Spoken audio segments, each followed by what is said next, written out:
What should be the rules of the economy that can achieve that? Here are some rules. First of all, it's not only the responsibility of corporations to fix this. Everyone has social responsibility. Employees, consumers, corporations, of course, platform owners. Everyone should do something in order to solve this problem, not only corporations.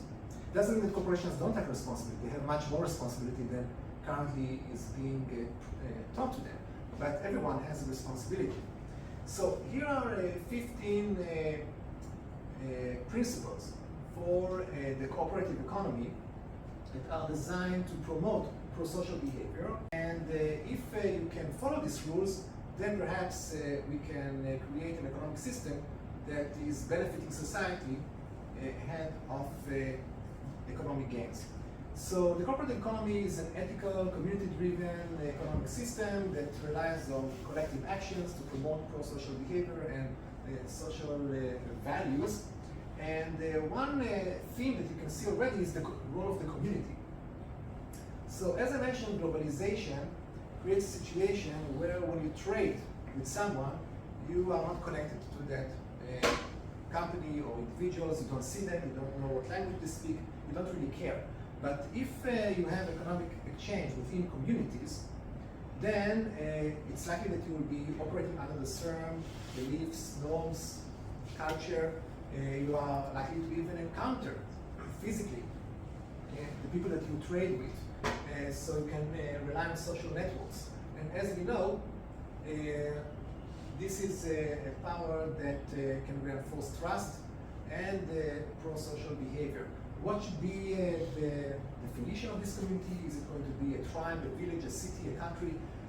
On the one hand, we want it to be large enough so that it will be efficient in terms of transactions, in terms of finding what you need, in terms of resources, products.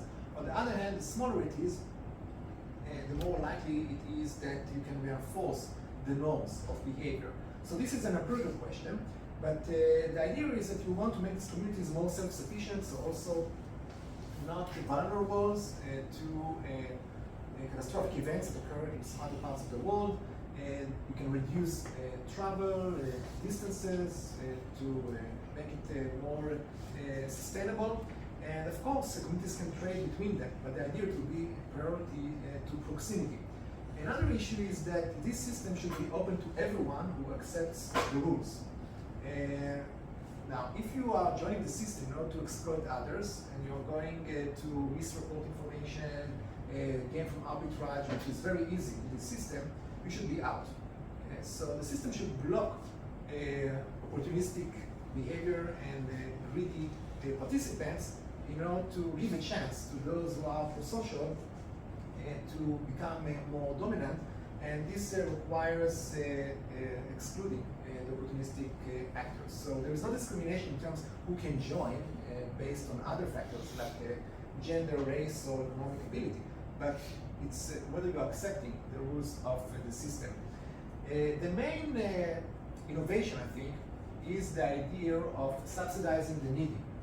In our economic system, you earn more, you pay taxes, and hopefully the government will channel these resources to those in need. In practice, it doesn't work like that.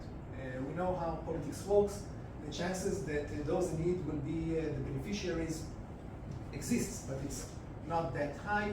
And usually your taxes are going to someone who you probably don't want to benefit. So when you pay taxes, you're not happy about it. Anyone is happy when it's paying taxes? Yeah.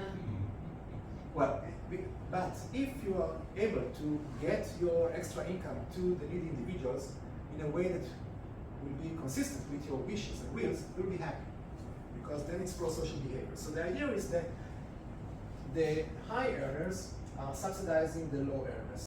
If my salary is higher, I will pay more for the coffee, and extra payment will subsidize some students at Tel Aviv University who are earning much less. And then when I buy this coffee and I pay more, I'm happy about it, because I know I'm helping those students. And one day those students will get a job in high tech, they'll be much richer than me, and then if they invite me for coffee, they will pay more, but they will do that not only because they want to have people in their community, but also because they were on the recipient side. So we have a pay-forward behavior that I mentioned earlier. So the idea here is that there is a mutual responsibility and balancing of the purchasing power. It helps reduce economic inequality, not by changing the income, but by changing the prices of products.